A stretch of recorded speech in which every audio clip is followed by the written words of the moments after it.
les va? ¿Qué tal? Buenas noches para todos. Acá estamos en Canal 2 Gol Cable haciendo Café Político, esta edición 2026. Lunes, como todos los lunes, estamos a las 9 de la noche ofreciéndoles este programa. Hoy vamos a conversar un rato de política con la doctora Mercedes Condese, que es la presidenta del bloque de concejales del PRO, y la estoy saludando. Hola, ¿cómo te va? ¿Qué haces, Marcelo? Buen día para vos y buen día para todos los que nos van a mirar hoy. Bueno, gracias por estar acá. No, gracias a vos por invitar. Este fin de semana estaba pensando, viendo algunas notas que veo siempre, sobre todo en el streaming, ¿no? Y analizando lo que le está pasando al gobierno con esto de la imagen, ¿no? Milei ha perdido una cantidad de imagen muy grande. Le pasa lo mismo al intendente municipal, pero eso vamos a hablar dentro de un rato. Y yo creo que me parece que parte de la política no se ha dado cuenta todavía que había un cambio muy grande en la política y cómo la gente la percibe, ¿no? ¿Vos qué opinás de eso? Yo creo que la política viene trabajándose, la gente ve la política cada vez de manera más nociva. O sea, hoy la gente entiende que la política no le resuelve los problemas, porque hay muchas cosas que vienen sucediendo hace muchísimo tiempo y la política no le viene dando respuestas. Entonces es lógico que haya una reticencia, haya un malestar, haya un enojo. Y creo que Milei fue un producto de ese enojo también, ¿no? Y que en ese momento sí lo supo interpretar y sí supo leer al electorado. Yo creo que cuando él gana la presidencia de la Nación, la gana en un clima donde había un hartazgo en la sociedad enorme, un clima de enojo muy importante. Sí. Veníamos del gobierno de Alberto Fernández, de Cristina Kirchner, un gobierno que fue desastroso, un manejo de la pandemia lamentable, la gente la había pasado mal, estaba cansada de un montón de cosas que tenían que ver no solo con la corrupción, sino con la inflación, con la desprolijidad en cada uno de los temas. Y la gente expresa ese descontento o ese malestar votando al candidato de la oposición que se plantaba con más energía o de manera más disruptiva contra ese modelo. Vos fíjate que en ese momento había otros candidatos que también ofrecían un cambio. El caso, por ejemplo, de Patricia Bullrich, claro, que era la primera figura dentro del PRO. Sin embargo, la gente les resultó poco. O sea, no querían a alguien medido, ni que hablar, si te digo, de Rodríguez Larreta, que en un principio era el candidato que uno veía con más potencial para llegar a la presidencia. Pero la gente creo que a veces canaliza y se va...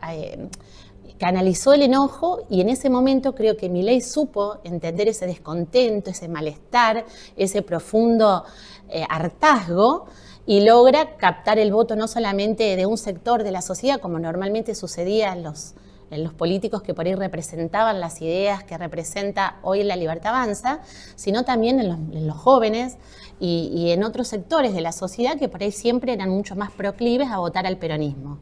Entonces, leer la realidad es dinámica y creo que, bueno, que hoy la gente en gran medida todavía vos sentís que sigue apoyando porque, bueno, entiende la gran parte o una mayoría importante que este gobierno que le toca, que está en un momento muy difícil, yo creo que en este momento la caída de la imagen de Milei obedece a que ha tenido que tomar medidas que son muy fuertes, muy difíciles, muy incómodas, pero frente a lo que todavía nos queda en la memoria colectiva y latente, que fue lo que pasó con el último gobierno peronista, todavía la gente quiere apostar a frenar la inflación, al déficit, realmente a resolver los problemas estructurales que Argentina venía soportando durante tantos años, hace tanto tiempo que estábamos en esa situación. Entonces, bueno, creo que todavía hay un voto de confianza, de hecho la gente lo ratifica en la última elección,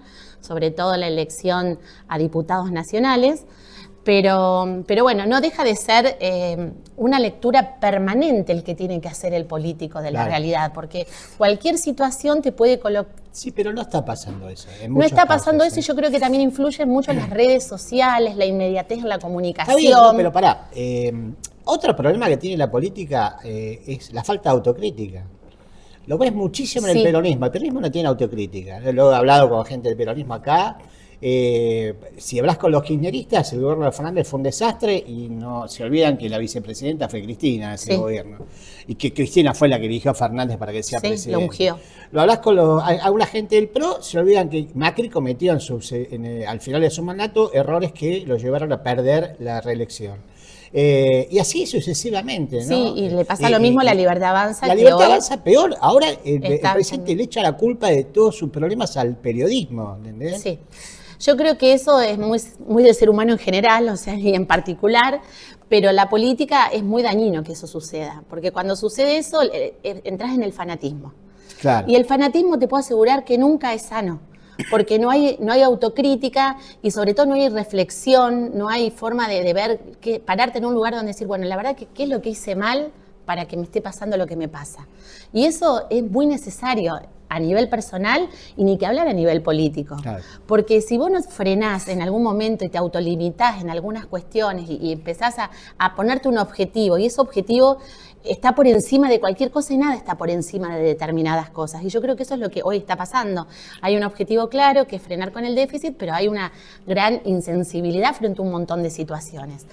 Y eso hace que eso es porque hay sesgos, porque hay fanatismos. Y lo ves a mí me toca vivir con 4 fanáticos del fútbol, que siempre creen que Racing va a ganar aún si Racing va perdiendo por 4-0 y faltan 5 minutos para que termine el partido. Claro. Ese es el fanatismo, es el que no te deja realmente leer la realidad tal cual es y te deja ver las posibilidades tal cual son. Y se fijan objetivos que son loables, que son positivos, que son necesarios, porque todos queremos que algunas cosas de nuestro país se solucionen de una vez por todas, pero a costa de determinadas cosas no.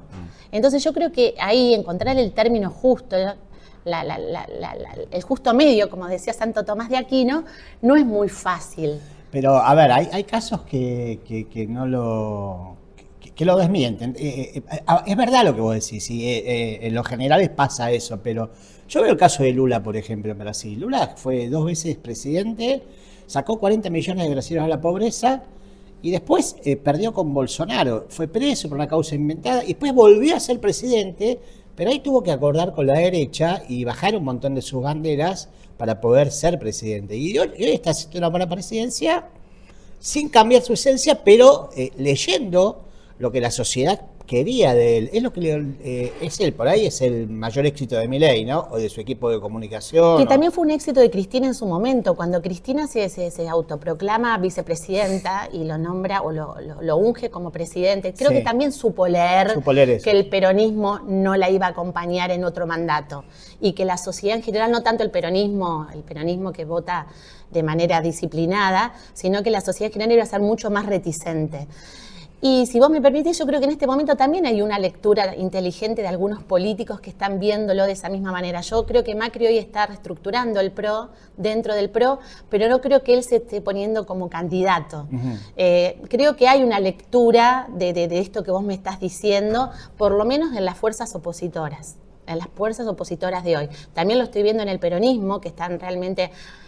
El peronismo es muy difícil de leer porque sabes que a la larga por ahí se pelean y después se acomodan. Nosotros somos mucho más vehementes en las peleas. Sí, pero hoy hay una pelea ahí. Hay una pelea fuerte. Muy dura. Pero vos fíjate que están estas lecturas de por medio y yo creo que Mauricio precisamente está leyendo esto que si me pongo yo es mucho más perjudicial para mi propio espacio que si por ahí pongo a una persona que no tenga las mismas... el mismo impacto negativo en cierto sector de la sociedad. Lo que sí entiendo que la oposición necesariamente tiene que unirse de alguna manera. Tiene que haber un frente opositor y el PRO que tiene experiencia, que tiene identidad y que tiene trayectoria política, tiene que saber ser inteligente en este momento. Porque si seguimos dividiendo a la oposición, siempre le damos un margen muy favorable al peronismo para que se siga perpetuando en el poder tanto a nivel provincial como a nivel local. Entonces yo creo que eso que vos decís que adolece la política es precisamente lo que la política tiene que ahora potenciar, y dejar de lado los personalismos, dejar de lado los egos, dejar de lado las individualidades, para realmente abocarse a ser un frente opositor que convoque a toda la oposición en general para bueno, de cara al 2027 tener unas listas que sean competitivas y podamos de una vez por todas terminar tanto con el peronismo en la provincia de Buenos Aires como también a nivel local en los municipios. Algo de eso está pasando bueno, no te voy a hacer hablar vos de peronismo, que no sos peronista, No. pero el otro día salió una fracción de peronismo teniendo esa lectura pro mercado, porque también lo que no leyó bien el último gobierno es que la gente estaba cansada de vivir en la inflación. La gente estaba cansada de vivir en fallas estructurales que eran graves y que nos hacían vivir de una manera totalmente mala, pero además que no teníamos esperanza. Yo creo que en el gobierno de Alberto Fernández la gente perdió, siempre el peronismo te sembraba la posibilidad de entender que iba a venir algo mejor, o que se estaba trabajando para un determinado sector y que uno tenía que...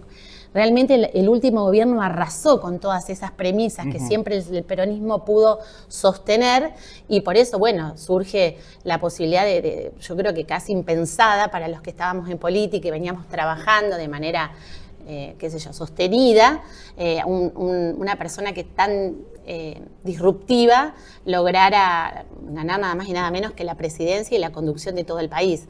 Entonces yo creo que uno también aprende de sus propios errores. El PRO no puede no haber aprendido de la interna a la que nos sometieron en el 2023. ¿Milei es una anomalía para vos? Yo creo que Milei no es una anomalía. Milei fue un gran estratega y un gran lector de la comunicación. Además, supo muy bien comunicar. Hoy en día... Ayudado por parte del peronismo. Del parte del peronismo. Y de Sergio Massa. Exactamente, él fue parte de un acuerdo político, que después no salió como los que mismos que hicieron el acuerdo pretendían, pero no es que salió de la nada y un día salió a hacer un streaming o fue a un programa de televisión, cantó una canción y se catapultó para hacer lo que fue. Pasó. Fue una construcción, y la construcción fue una construcción que vos fijate que se hizo desde lo mediático y desde las redes, que es muy... mientras todos los partidos tradicionales gastaban fortunas en propagandas tradicionales, en carteles, en entrevistas, Milei no gastaba un peso. Él se manejaba con los medios que hoy tienen más vigor y que tienen más penetración en determinados segmentos o capas de nuestra sociedad, y con eso llegó a donde llegó. Y instaló una imagen que también hoy no es la que vemos, porque el Milei de Conan, el Milei de los perritos, hoy ya no es ese Milei, es un Milei distinto, y un Milei que rompía cosas y que iba a terminar con... No es el Milei de hoy. Entonces creó un personaje, la gente compró ante el gran hartazgo, el desmesurado cansancio que tenía frente a modelos que eran... Porque con matices los modelos se venían repitiendo y eran todos productos de la política tradicional. Sí. Milei rompe con la política tradicional, capta un sector de la sociedad que no iba a captar nunca, un sector que representaba las ideas del liberalismo, y logra lo que logra. Ahora tiene un desafío enorme, que es entender qué es lo que le está pasando a la sociedad actual y ponerse de cara al 2027 con una apertura distinta a la que creo que está teniendo en el día de hoy. Sí. Es verdad, y cierro con esto. Hay un modus operandi, siempre busca un contrincante. Entra la casta política, hoy somos los periodistas. Noticias Gerencias hizo una encuesta entre sus lectores en Instagram, en Facebook. Participaron más o menos 2.000 personas y realmente los números... Era una encuesta sobre la imagen municipal, ¿no? Y los números no le dieron nada bien al intendente, ¿no? En un caso creo que el 78% era negativo, el otro... En Instagram, que es otra red social distinta, donde participa todo tipo de gente, también perdió por menos margen. ¿Cómo ves esto? ¿Cómo ves a las sociedades de San Andrés de Giles en relación al municipio? Bueno, yo creo que el problema más grave que tenemos hoy los gilenses es que el modelo que hoy nos da el intendente de gestión es un modelo que está totalmente agotado. Que los problemas que se vienen suscitando en las distintas áreas no son problemas sueltos, no son errores sueltos, son problemas de gestión, son problemas de falta de decisión política, son problemas de falta de planificación, son problemas de falta de sensibilidad, de capacidad. Entonces, cuando vos me hablás de un tema en particular, podemos tomar cualquiera, lo que denotan es algo mucho más profundo, que no estamos frente a un problema en particular, sino que estamos frente a un problema estructural, porque... Cuando un municipio sale siempre detrás del problema a pretender dar una solución, pero no ves una planificación, es un problema, es un municipio que está fallando. Y yo creo que por todas estas razones es un modelo que ya hace más de un cuarto de siglo, que está dentro o instaurado dentro de nuestra localidad, y que hoy vemos que hace agua por todos lados y que eso nada más y nada menos sucede por la falta de decisión política, como te decía recién, por la falta de gestión, por la falta de planificación, por la falta de capacidad para resolver determinadas cuestiones, y que lamentablemente hoy en la sociedad de San Andrés de Giles y en la calle está instalado que este municipio no te resuelve los problemas y que no planifica lo que tiene que resolver. Entonces es muy serio porque vos podés decir, bueno, hay un problema en tal área, está bien, pero lo demás funciona. Pero cuando vos ves que todo deja de funcionar o que todo funciona de manera ineficiente o deficiente, estás ante un problema grave. Y yo creo que Giles necesita sí o sí cambiar el timón y mirar para adelante y entender la gestión de otra manera y empezar a dar respuestas. Me baso en el ejemplo que pasó la semana pasada y que fue noticia de la gente que a las 4 de la mañana tenía que salir a hacer turno para conseguir un lugar en la planilla de los turnos del SIC. Eso no es un problema del gobierno nacional, a lo que a veces mucho aluden, de falta de recursos o falta de acompañamiento. Es un problema netamente de gestión. Es un problema donde realmente vos te das cuenta que no hay una dirección y una capacidad para resolverle las cosas cotidianas a la gente y que la gente no tiene que naturalizar que ir a las 4 de la mañana es necesario para conseguir un turno, porque si no estamos ante también un problema grave. Entonces, a mí lo que me preocupa de Giles es esto que no se sabe leer, que no se saben, uno cuando escucha a los funcionarios o cuando escucha a los responsables de esta gestión, realmente es preocupante, porque a mí me pasó cuando escuché a la directora de salud con la soberbia que nos hablaba en el Consejo Deliberante y no asumiendo ninguna responsabilidad. Cuando yo le pregunté concretamente qué había hecho ella durante estos 2 años de gestión, si había algo de lo cual se arrepentía o que podría haber hecho mejor, me contestó que nada. Y todas las responsabilidades, un poco lo que estábamos hablando en el bloque anterior, se las endilgaba al gobierno nacional o a falta de apoyo, cuando vos no podés decirme de ninguna manera que por culpa del plan remediar, que es una barbaridad que esté sucediendo, que no están bajando ese plan, pero vos le estás dando mal los turnos en un centro de atención primaria o en el SIC, o que esté funcionando el municipal como funciona. Y bueno, y eso es en salud, pero te puedes ir al mantenimiento de caminos, te puedes ir al orden de nuestra ciudad, te puedes ir al tema de cómo están nuestras calles, cómo están nuestros barrios, cómo están las localidades, y te das cuenta que no son errores sueltos, son fallas estructurales, son problemas de gestión acuciantes y que este gobierno no las sabe leer. Sí, posiblemente pase eso o es verdad que van por delante. Van detrás del problema. Detrás del problema, porque, por ejemplo, el tema de los turnos, ¿no? El hospital tiene un sistema de turnos por WhatsApp, que después me enteré que nosotros que vivimos acá en la localidad, la planta urbana, no lo podemos usar, lo cual es una discriminación, no sé por qué. Cuando dice que sos del casco urbano, pues tenés que ir presencial. ¿Pero por qué? No lo sé. Si tengo que trabajar en ese horario, no puedo mandar un WhatsApp para que me den... A ver, está mal eso. Mira, todos los sistemas son perfectibles y es cierto que... Pero puedes hacer un sistema por página web. Se pueden hacer un montón de cosas. Entiendo que no puedan contratar más médicos por la cuestión económica, me parece, y que hay un límite de turnos. Pero se puede hacer de otra manera, o sea, Mirá, hoy yo creo todo el mundo tiene un teléfono en la mano, ¿no? Sí, no todo el mundo, porque hay gente mayor de edad que no sabe manejarlo. Bueno, está bien, pero entonces vos creo que el sistema mixto lo tenés que tener. No, pará, que hay abuelos que lo manejan. Sí, hay abuelos que lo manejan perfecto, pero bueno, yo hablo en el caso de lo que me toca a mí, mi papá no lo maneja. Entonces, a ver, vos podés manejar un sistema de turnos por WhatsApp, podés manejar un sistema de turnos también por teléfono, siempre tenés que tener la ventanilla abierta, tiene que haber un sistema mixto. También tiene que haber prioridades. No puede ser que todos tengan la misma prioridad al sacar el turno. Vos te podés establecer, como estableces un triage para poder recibir las urgencias o no en el hospital, también puede suceder en las prioridades para dar un turno. Vos podés poner que la prioridad 1 la tienen las embarazadas, los discapacitados, los que tienen un tratamiento oncológico, las personas mayores de edad. Prioridad 2, las personas que tienen, no sé, una determinada patología. Prioridad 3, las que no son urgencias, las que son de control. Vos tenés tenés que seguir un lineamiento, también le tenés que anticipar a la gente cuántos turnos vas a tener ese día. Por ejemplo, voy a tener 40 turnos para ofrecer, 20 son de médico generalista, 10 son de ginecólogas, 5 son del diabetólogo. Entonces la persona también sabe, tiene una cierta previsibilidad, conociendo de antemano cuál es la situación del seturnero. Para eso hay que tener, como vos decís, una planificación que vos decís que no Una hay. planificación, y nosotros en campaña en el año 2023, para no creer que siempre la oposición se queda en la crítica, pero recuerdo que en el 2023 habíamos hablado de los agentes sanitarios, que eran personas que trabajaban dentro del sistema de salud, personas capacitadas que salían al territorio a buscar este tipo de problemáticas. Entonces, si vos tenés agentes sanitarios que recorren los distintos barrios de la ciudad, conociendo dónde vive una persona mayor, qué necesidades tienen, cuántas embarazadas hay en el barrio, qué necesidades tienen esas embarazadas para tener que recurrir a la asistencia local, cuántos niños, cuántos van a necesitar de pediatra. Si vos tenés trabajando en el territorio, acá no hay trabajo territorial, Marcelo.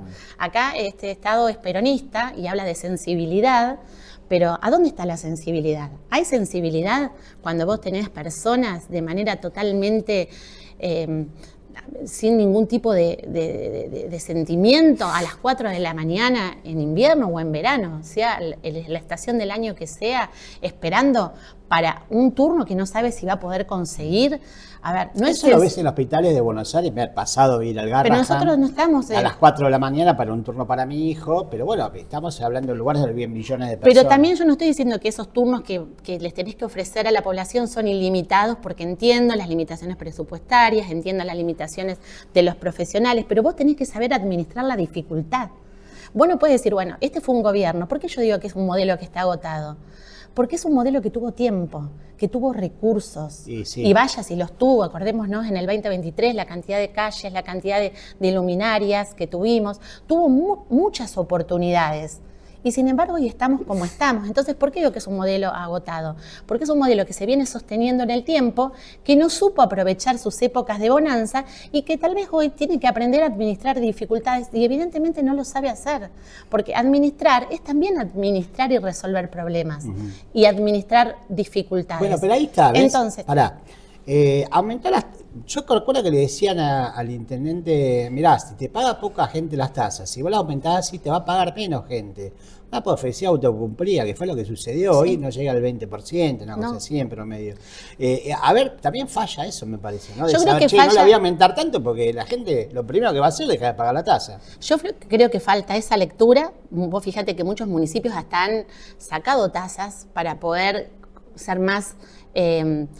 recaudar más a las que verdaderamente les interesaba, pero además de esa lectura, que es totalmente obvia, si vos tenés una baja recaudación con tasas bajas, las vas a tener mucho más baja con tasas altas. Eso creo que es una verdad, es una que son más dos. Claro. Pero más allá de eso, también está la contraprestación, porque la tasa no es un impuesto, es una contraprestación.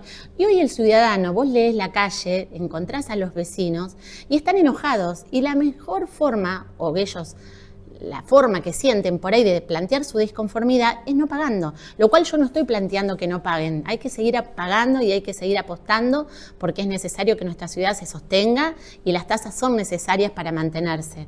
Pero es lo que pasa, no es lo que digo yo, y no, es la realidad. Entonces, al no recibir una buena por contraprestación, al vos tener tu calle rota, no te levantan la basura, vas al hospital y tenés algún problema, tenés que hacer 4 horas de cora. Claro. Y bueno, ¿y cómo se traduce ese enojo?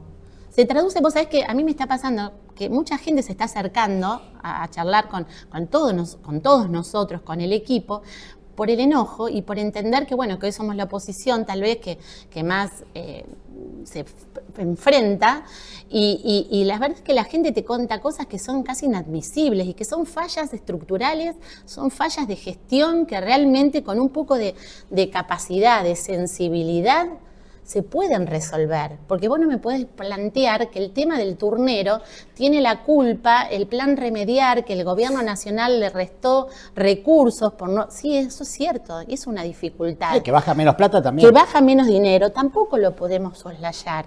Es real, o sea, no reconocer esas fallas que hoy, o esas dificultades, también sería no reconocer la realidad. Hay que reconocerla en su totalidad. Claro. Ahora, vos no te podés escudar, no podés usar eso como tangente para decir que la gente tiene que esperar y naturalizar esa espera. Entonces, eso es lo que te denota que es un gobierno que cuando tuvo oportunidades supo aprovecharlas. Dice, mirá, sí, no hay menos remedio, te bajan menos guita, pero ¿qué quiere que te diga? Yo quiero que me atiendan, ¿viste? Perdóname, pero yo necesito que me atiendan. Por eso te digo, y hay formas de establecer sistemas de WhatsApp, sistemas telefónicos, sistemas por ventanilla, mixtos, darle a conocer a la gente cuántas personas van a venir a atender ese día el SIC, de qué especialidad son cada una de ellas, cuántos turnos van a haber, establecer unas prioridades.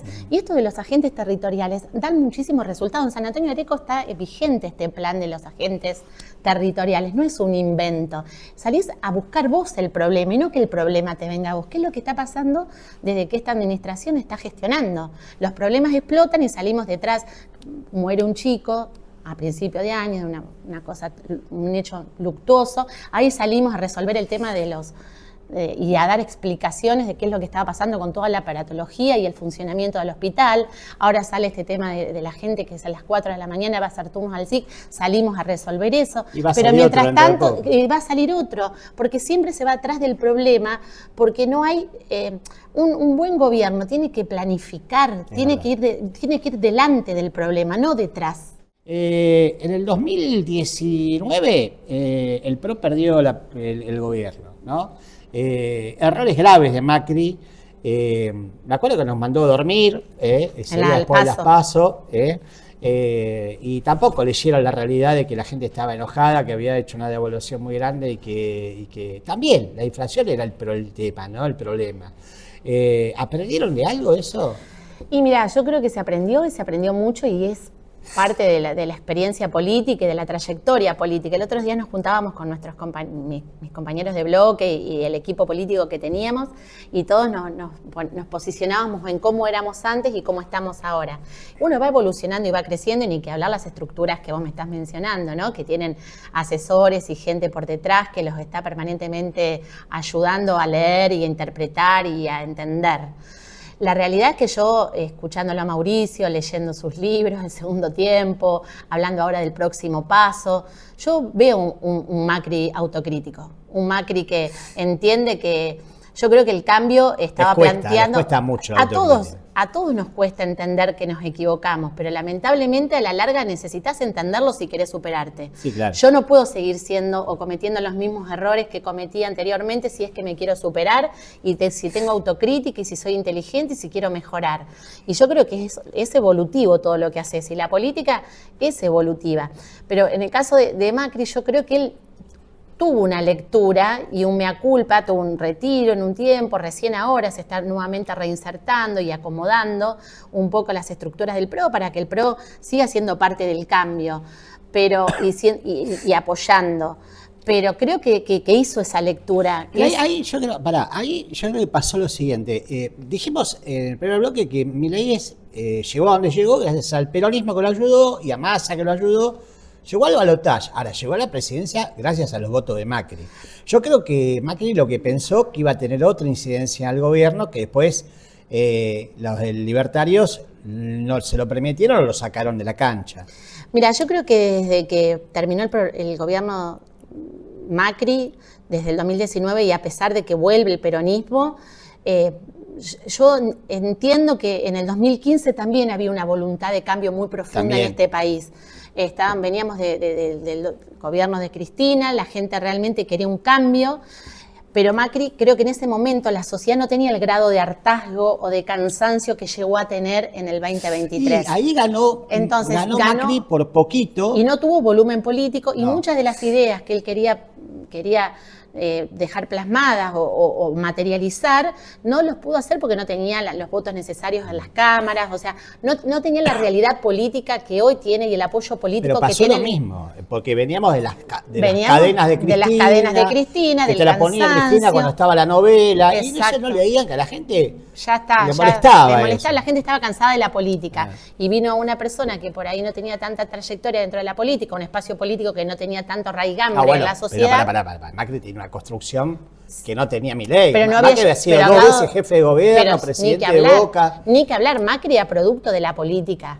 Milei no fue un producto de la política. Macri fue desarrollando su carrera política durante un tiempo para llegar a la presidencia. Pero te estoy hablando de una estructura política como el PRO, que tenía 20 años recién de vigencia, frente al peronismo, que es una estructura partidaria donde en cada municipio vos tenés no una, sino 2 o 3 unidades básicas y un aporte territorial, sobre todo dentro de la provincia de Buenos Aires, pero en todo el país, mucho más sustancioso que en el que el 2015 tenía el PRO. Entonces, el PRO, sin lugar a dudas, fue muy meritorio poder capitalizar esa idea del cambio. Y yo creo y estoy convencida de fue quien instauró en este país la posibilidad de que se podía vivir de una manera distinta y que no necesitaba gobernar el peronismo para que las cosas funcionaran.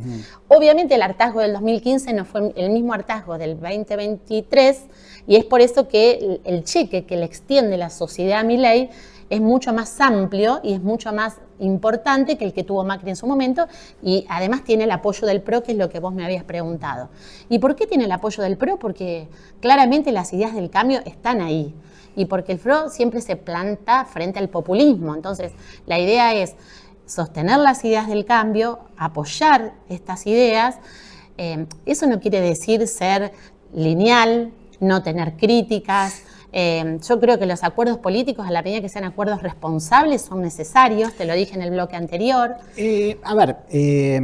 Lo que pasó ahí cuando Macri es presidente es que el PRO se comió al radicalismo.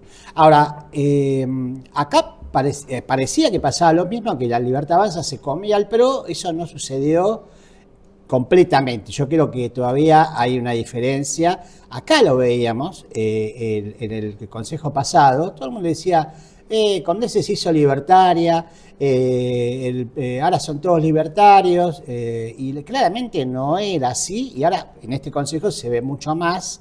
Yo creo que el PRO, yo soy liberal, por ahí no soy libertaria, pero sí soy liberal y desde muy chiquita. La realidad es que el PRO para mí tiene su propia identidad y tiene una forma de hacer política, si bien sostiene las ideas del cambio y estamos para apoyar el cambio y yo creo que hay que tener una amplitud muy grande como la que tuvimos ahora en la última elección para poder ir en común, en conjunto, hacer acuerdos responsables, pero no tiene por eso que perder su identidad. Además, hoy estamos insistentemente hablando de Mauricio Macri y está bien. Pero la realidad es que hoy el PRO tiene dirigentes políticos a lo largo y a lo ancho de todo el país. Y te puede no gustar Macri, pero vos me decís, bueno, no me gusta Macri, pero me gusta Rogelio Frigerio. No me gusta Macri, pero me gusta fulano. No me gusta Macri, pero me gusta Dietrich. Hay para elegir. Hoy hay cuadros políticos en todos los distritos de la provincia de Buenos Aires, te diría, como para poder ir con esa gente. Entonces, el capital, la experiencia de gestión que tuvo el PRO, el material, la gente, más allá de que hay algunos que decidieron cruzarse y pasarse a la Libertad Avanza, pero hay un reservorio muy grande, hay un capital enorme. Acá en Giles, ¿cómo lo ves? Acá va a haber acuerdos también Yo creo con el radicalismo. Es lo más inteligente, o sea, nosotros tenemos en claro que en el 2023, de haber ido las 2 listas juntas, el intendente no sé si es contrafáctico lo que estoy diciendo, pero si vos sumás los puntos de la Libertad Avanza, más los puntos que en ese momento sacó Juntos, y realmente son más que los que había sacado el intendente. Es probable que a lo mejor no hubieran ido todos a la misma fuerza política, pero entiendo que hubiese sido mucho más dificultoso y la composición del Consejo Deliberante también hubiera sido distinta. Si bien hubo más concejales que ingresaron de la oposición, podrían haber ingresado hasta más también. Entonces creo que la voluntad de cambio en San Andrés de Giles está presente. Y si vos ves lo que pasó en la última elección, que en la oposición, si bien fue la Libertad Avanza con el PRO juntos, quedó la pata de Hechos, que sacó la cantidad de votos necesarios como para que el intendente volviera a meter un concejal más que nosotros y recuperar la mayoría en el Consejo Deliberante. Pero vos, para el año que viene, ¿vos ves un escenario igual al del año pasado, donde la Libertad Avanza acuerda con el PRO, o ves? Yo creo que tiene que la oposición acordar y tiene que haber un frente amplio opositor. ¿Con la Libertad Avanza dentro? Con lo que, o sea, yo creo que, a ver, el gran enemigo que tenemos, no, en términos políticos lo estoy diciendo, por supuesto, ¿no? Pero es el populismo y el populismo está representado dentro de lo que es el peronismo. Entonces, nosotros lo que queremos es que de una vez por todas Kicillof y la gente de Kicillof y el kirchnerismo deje de gobernar los destinos de esta provincia y que el peronismo deje de gobernar los destinos de San Andrés de Giles. Entiendo que no hay ningún espacio opositor que por sí solo pueda, y sobre todo si se va a dividir ese voto. Si el voto que es algo que lee el peronismo muy bien, porque, a ver, vos ves al peronismo junto en un mismo bloque, pero no todos responden a los mismos dirigentes. Hay grandes diferencias y grandes fracturas. Sí, terrible. Hay grandes diferencias y grandes fracturas, y te digo que no son fracturas superficiales o personalistas, son fracturas hasta ideológicas. Y sin embargo, cuando llega el momento, se pueden unir y ganar una elección, y eso los hace seguir gobernando. Pero vos eso lo ves acá en provincia, donde tenés el kirchnerismo, el kirchnerismo, pero también está el peronismo al interior, que es totalmente distinto, que no tiene nada que ver con el de la provincia. Exactamente. ¿No? Por eso, pero vos me hacías una lectura de lo que es San Andrés de Giles. Entonces yo lo que te digo es que cuando uno se planta frente al peronismo local, que vos ves que hay fracturas y que hay diferencias y que no son de personas, son también ideológicas, y logran ir todos juntos, y eso les hace tener un rédito político y electoral mucho más beneficioso que nosotros, tenemos que entender la oposición que el acuerdo vacío de contenido y vacío de responsabilidad no sirve, ningún acuerdo político. Pero un acuerdo inteligente, un acuerdo que no sea personalista, un acuerdo que no sea egoísta, un acuerdo que sostenga y que mantenga las identidades. Porque yo creo no haber salido lastimada en la última elección por haber seguido, y la gente que me acompaña, mantenido la identidad de nuestro espacio. Y creo que eso es un dato importante, porque yo puedo casarme, pero no paso a ser mi marido, y mi marido no pasa. O sea, somos una unión, vivimos juntos, tomamos un montón de decisiones en común, tenemos un montón de diferencias, pero aún así cada uno tiene una vida en común, pero conserva su identidad. A la gente le cuesta entender eso, ¿no? Yo creo que a la gente de le nuevo, cuesta, decía, pero... Condesi se hizo libertaria, está con Bianchi, son todos lo mismo. Sí, y también al libertario le molestó un montón que el PRO se metiera dentro de su estructura. Sí, también. O sea, hubo reticencia desde ambos lugares, porque yo tenía mucha reticencia de parte de los libertarios propiamente dichos, porque no me veían una figura que realmente captara el ideario del libertario. Hoy creo que se han corrido un poco esas diferencias. Sí, hasta los mismos libertarios de Giles tienen su propia oposición. Y tienen su propia oposición, y la política tiene que, a ver, la oposición dentro de los mismos espacios políticos, las internas son la savia de los partidos políticos. Necesitamos de la renovación, de gente que se anime. Lo más grave que le puede pasar a un espacio político es que no tenga renovación, de figuras, que no aparezca gente con interés, que no aparezca. Entonces, todo eso es positivo. Ahora, vos me decís, Mercedes, la libertad avanza por sí sola, ustedes por sí solos, el radicalismo por sí solo, ¿tiene alguna chance de ganarle al peronismo unido? Y no, ninguna.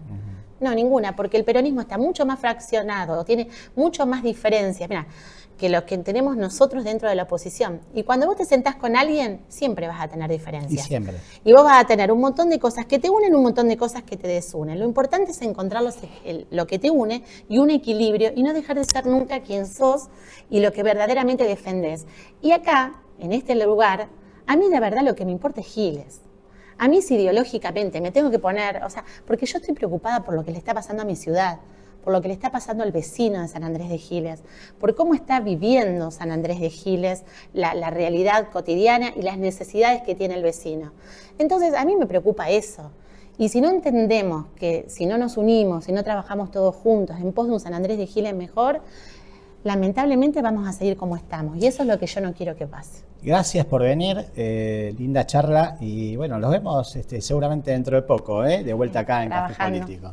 Sí, trabajando por Giles y tratando de cada día ser un poquito mejor y de aprender de los errores, que son muchísimos.